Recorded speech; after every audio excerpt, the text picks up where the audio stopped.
Welcome, and thank you for attending our webinar, The Role of Continuous Glucose Data in Remote Patient Monitoring. I'm thrilled to be here today to serve as moderator for this exciting program. I'm Cher Pastore, a registered dietitian and certified diabetes educator by training, and I'm on the clinical education team at Dexcom. In just a few moments, I will be introducing our speakers who will walk you through the capabilities of this amazing platform. We will review a case study and highlight how to implement this platform into clinical practice. It is my great pleasure to introduce our speakers today, Dr. Adam Wolfberg and Dr. Eggles Bogdanovic. Dr. Wolfberg, an obstetrician by training, serves as Chief Medical Officer at Current Health, where he oversees clinical innovation and customer adoption of Current Health's platform. Prior to Current Health, he served as Chief Medical Officer of Ovia Health and Director of Clinical Effectiveness at Athena Health.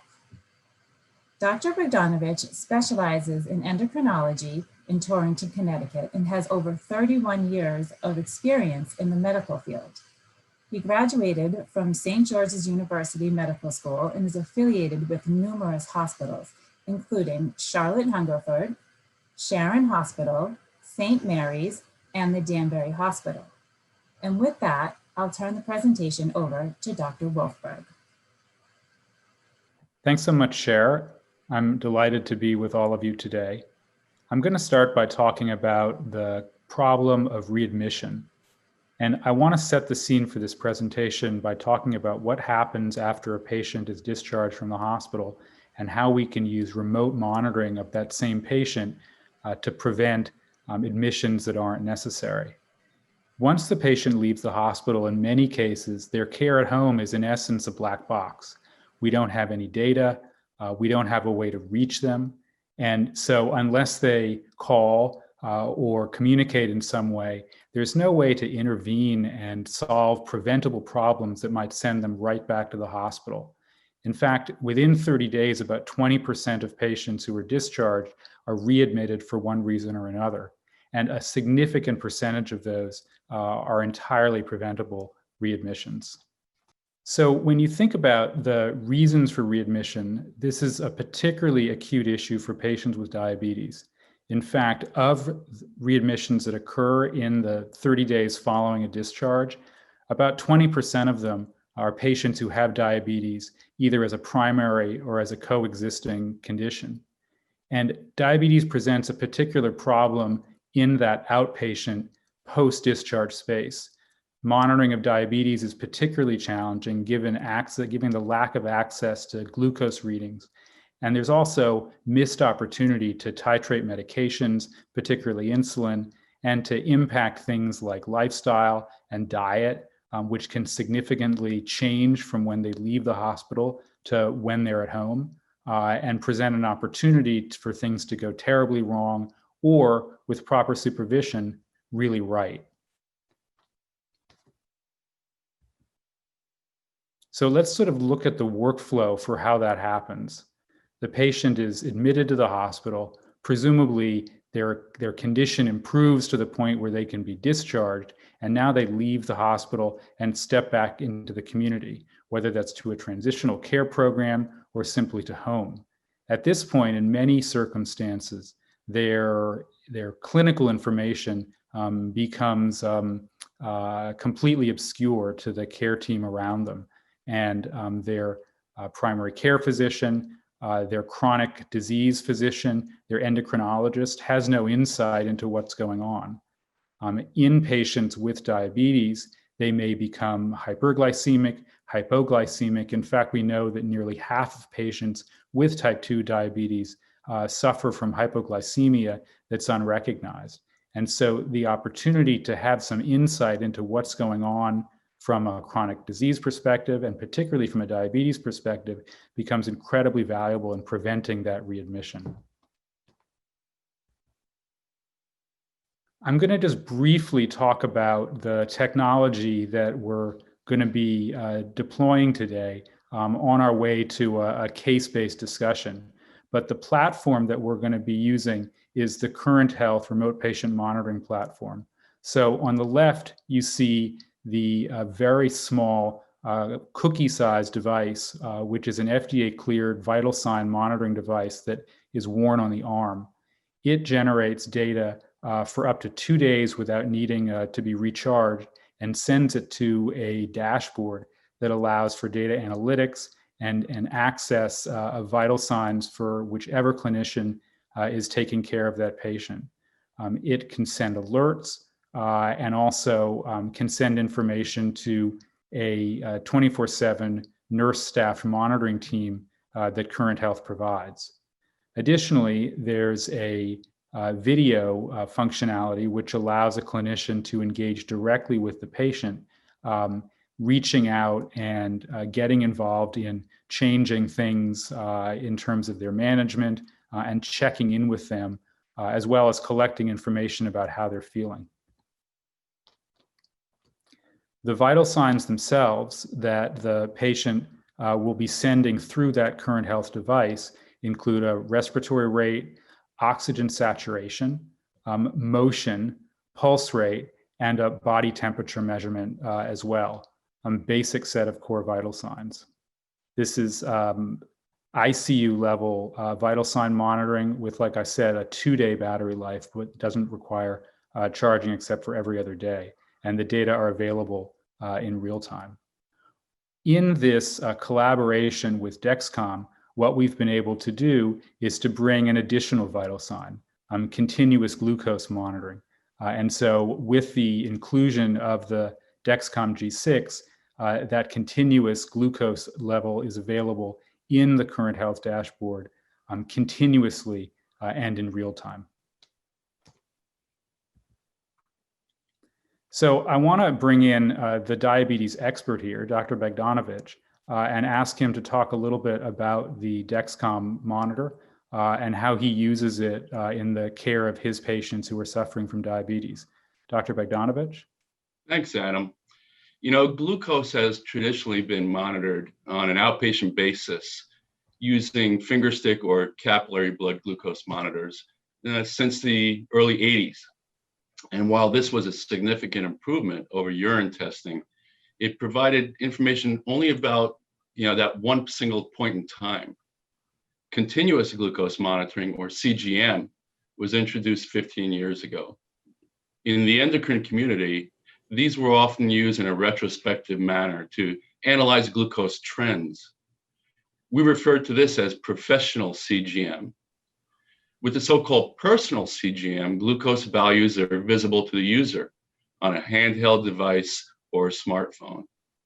We refer to this as real-time CGM. The accuracy of the Dexcom G6 is at least equal to fingerstick monitors. Thus, the device has achieved what's known as non-adjunctive indication, meaning that medication dosage may now be adjusted based on CGM value without fingerstick confirmation. The device is factory calibrated, thus routine fingersticks are completely eliminated. In addition, trend arrows indicate whether glucose is stable, rising, or falling. The audible or vibratory alerts for hyperglycemia or hypoglycemia can be individualized. The system consists of 3 components. The sensor is a filament the size of an eyelash inserted under the skin with a single click of the device shown. This is changed every 10 days. The second component is the G6 transmitter, which clicks into that sensor. The interstitial fluid data are transmitted to either the receiver shown here or to a smartphone. When used remotely, the provider receives real-time data, enabling engagement of the patient through telehealth technology. We're now in the midst of a paradigm shift in glucose monitoring because continuous glucose monitoring has opened our eyes to what is actually happening throughout the day and night. As seen in this illustration, monitoring fingerstick blood glucose 4 times a day may not reveal undetected fluctuations. These may be undetected highs or undetected lows. As mentioned by Adam earlier, unrecognized hypoglycemia is common in type 2 diabetes. This can be particularly dangerous if it occurs at night. So we're going to talk about a case of type 2 diabetes with congestive heart failure. Rebecca is 72. She has a history of type 2 diabetes for the last 12 years, requiring oral agents as well as basal insulin. In addition, she has multiple comorbidities, including coronary artery disease and hypertension. Review of her medications shows her to be on multiple diabetes meds, multiple antihypertensives, and lipid-lowering agents. This patient has heart failure with reduced ejection fraction, moderately well-controlled blood pressure, but suboptimal diabetes control. Recent cardiovascular outcome trials have demonstrated that heart failure is a critical outcome in patients with type 2 diabetes and suggest that selection of glucose-lowering medications may influence the risk of heart failure development and progression. Thus, in Rebecca, we added an SGLT2 inhibitor, dapagliflozin. So I'm going to be referring to type 2 diabetes specifically. In this country, about 30 million adults have diabetes. About 6.5 million have heart failure. And although diabetes and heart failure are individually associated with considerable mortality and morbidity, the combination worsens adverse outcomes, quality of life, and cost of treatment. Furthermore, poor glucose control is associated with a greater risk of developing heart failure. For each 1% increase in hemoglobin A1C, heart failure risk increases by 8 to 30%. Observational studies have demonstrated a 4-fold increased risk of heart failure in patients with diabetes compared to those without diabetes.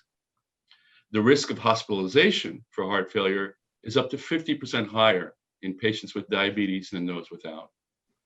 Indeed, hospital readmission rates are increased in CHF in the setting of diabetes. The challenges managing patients post-acute care include maintaining glucose control with variability in glucose, particularly if treatment was modified during that hospitalization.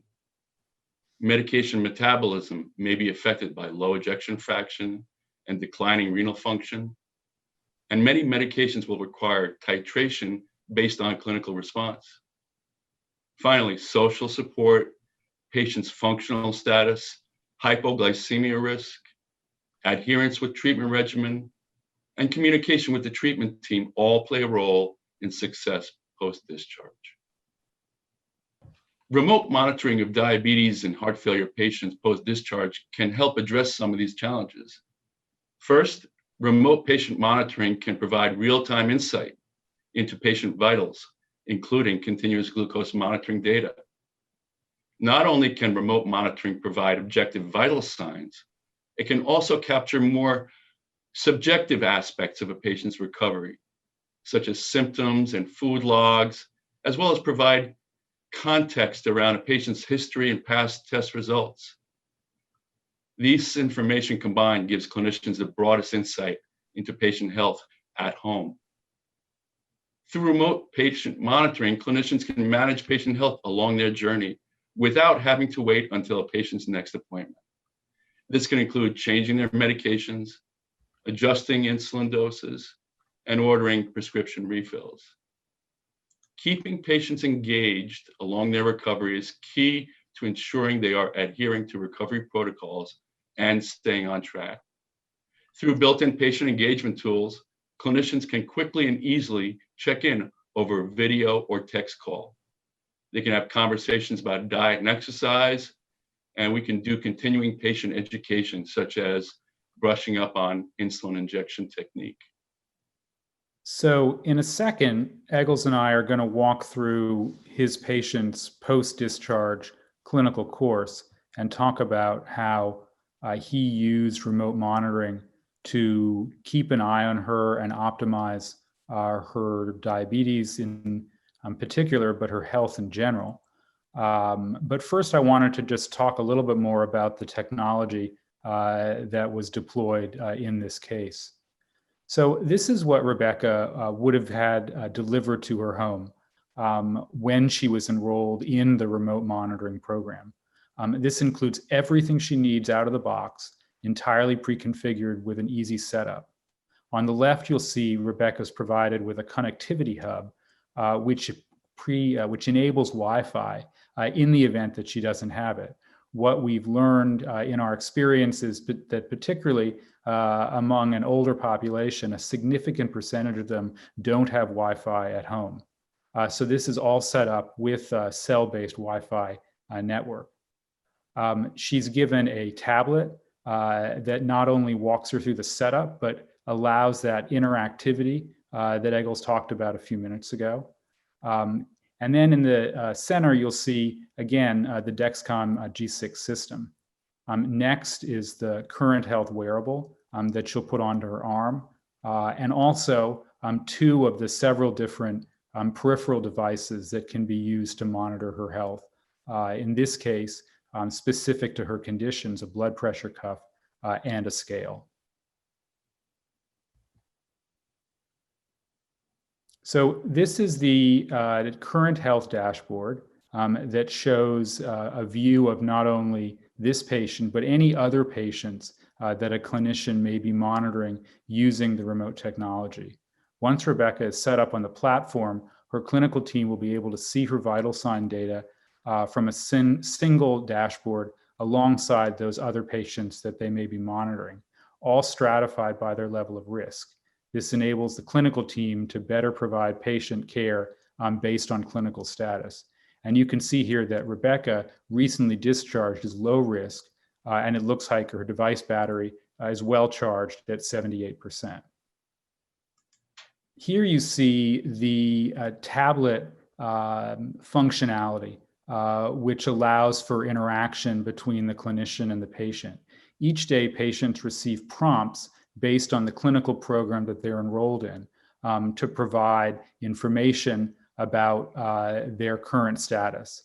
She's asked to submit blood pressure and weight readings, which are then transmitted wirelessly to the device and then onto the dashboard.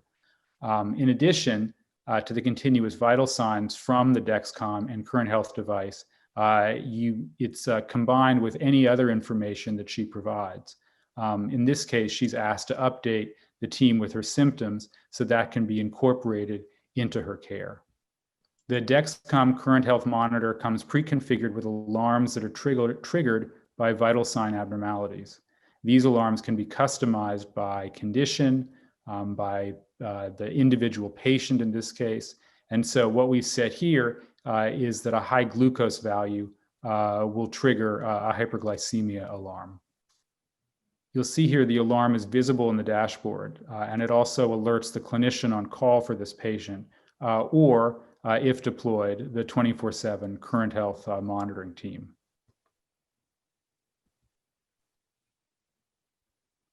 In this case, the hyperglycemia alarm was set at 200 milligrams per deciliter.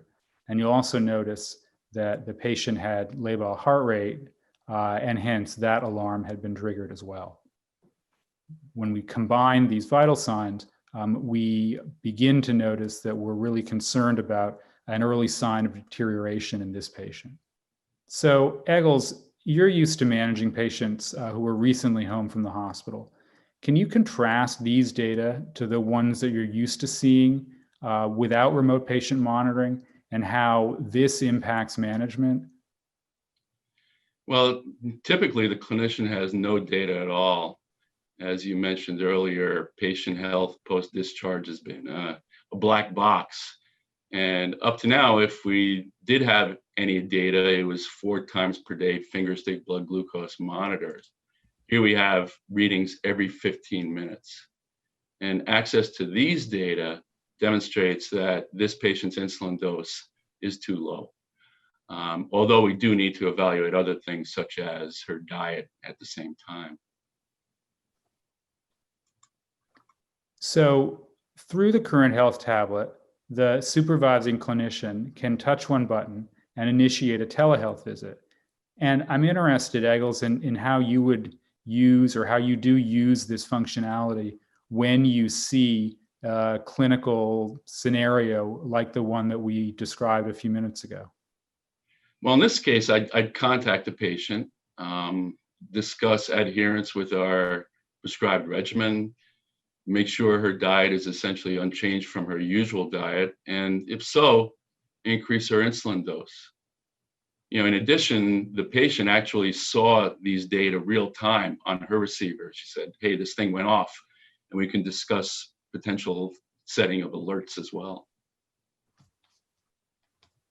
So it's a really nice combination of immediate data available to the patient, as well as making those data available to her supervising clinician.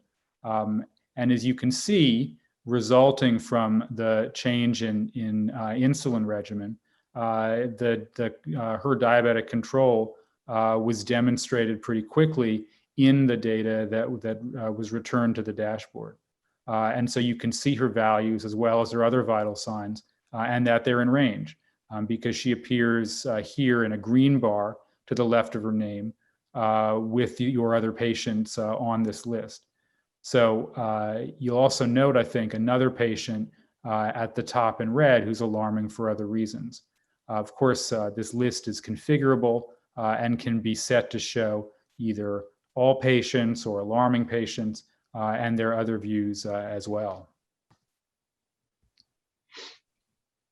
So the next morning, when Eggles logs into the dashboard, he's notified that our patient has triggered an alarm because her glucose is now below 60 for 4 minutes, and her pulse had been above 100 for more than 60 seconds, which was how the alarm was set. So Eggles, talk us through how you use this alarm. Well, we can certainly appreciate the benefit of having continuous glucose monitoring, as unfortunately, as we see here, fluctuations in glucose can occur while titrating insulin and are particularly common in the post-acute care setting. So now here's a graphical view, and tabular views are also available. And the clinician can toggle between them. The platform puts continuous data from the wearable devices and looks at those data across a sustained period of time to provide trend data that's really useful in making the sort of small changes that will optimize outcome. This, in, I think, contrast to the spot readings that we're all used to, that only gives data points from intermittent points in time.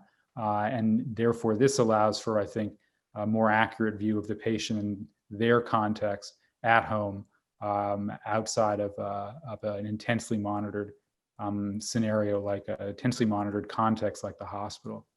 In this case, you'll see the patient has become hypoglycemic, and it's recurred repeatedly over the course of several hours.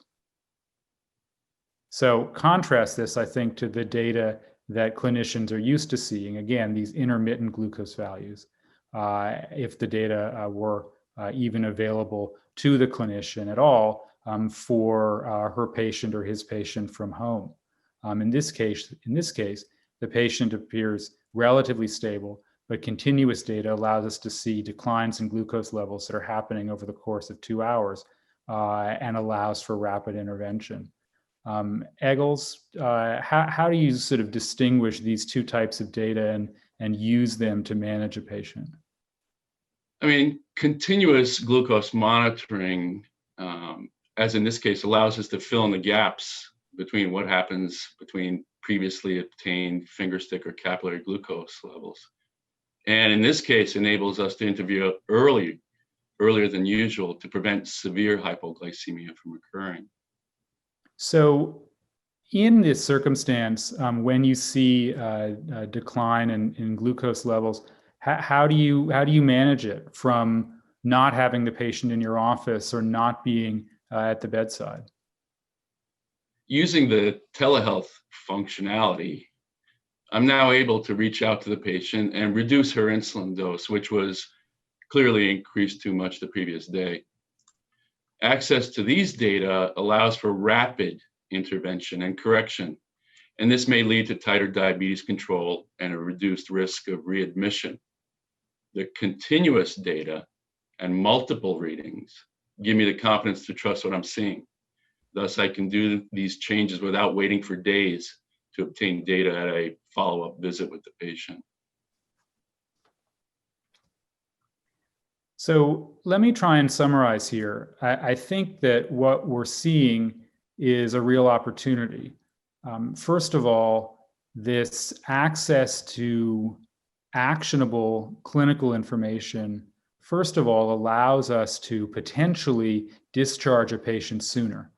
Because if we previously had a patient where we weren't confident that she or he would be able to manage their chronic disease in a home setting without supervision, we now have technology that gives us the insight to help them succeed in that environment. And when we do discharge a patient, I think that we're given access to the same data, which allows us to intervene quickly, communicate with the patient, collaborate with the patient in a way that's going to make them much less likely to fail outpatient management and require a further hospitalization and a readmission. So I see this as a real win. Eggles, any last sort of summary thoughts on this technology and the opportunity here? I think the potential to decrease readmission rates and in addition, improve glucose control is very strong. And I think that after patients use this platform and perhaps the remote patient monitoring is discontinued, they may actually benefit from using continuous glucose monitoring themselves indefinitely. So thank you very much for sharing this presentation with me. I hope the audience has found it valuable, and Cher, thanks so much for hosting. I want to turn it back to you and see if there are any questions that we can answer before we wrap up here. Great. Thank you so much. Thank you, Dr. Wolfberg, and thank you, Dr. Bogdanovic, for your wonderful presentation today that clearly illustrates the amazing benefits of this platform. So we did just have a few questions that came in, so I'm just going to read them to you. And I will direct them to each physician, but of course, if anyone would also like to comment, you can feel free to do that. So the first question that has come in is to Dr. Bogdanovic. It says, how long do patients typically stay on the platform or the device? Well, for the entire platform, I'd say on the order of weeks.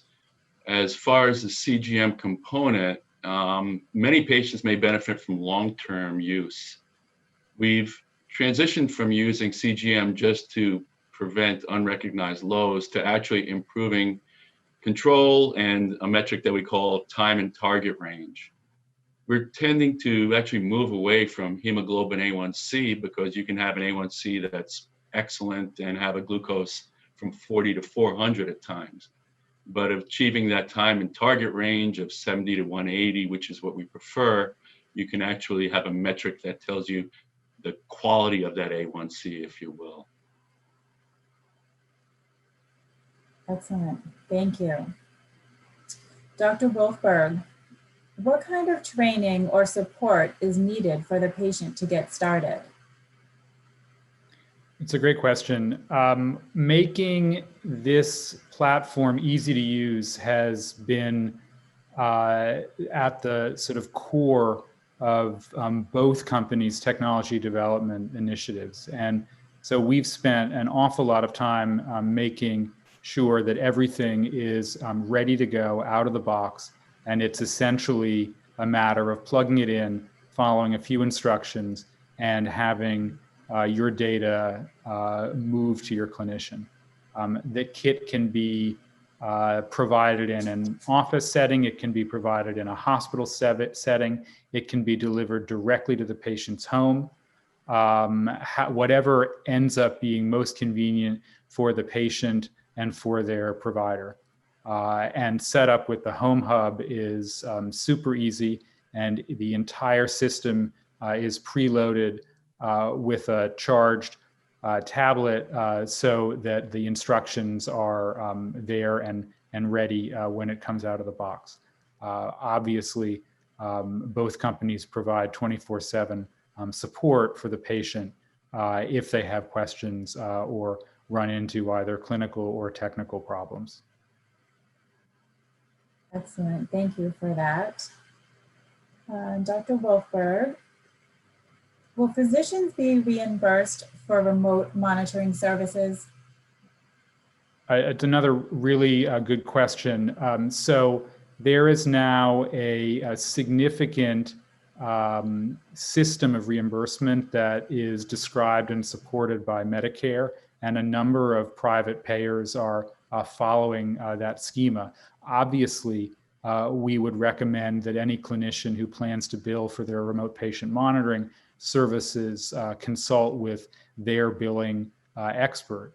But CPT codes to support reimbursement for remote patient monitoring are well described and generally reimbursed. Looks like we just have one more question, and it's for Dr. Bogdanovic.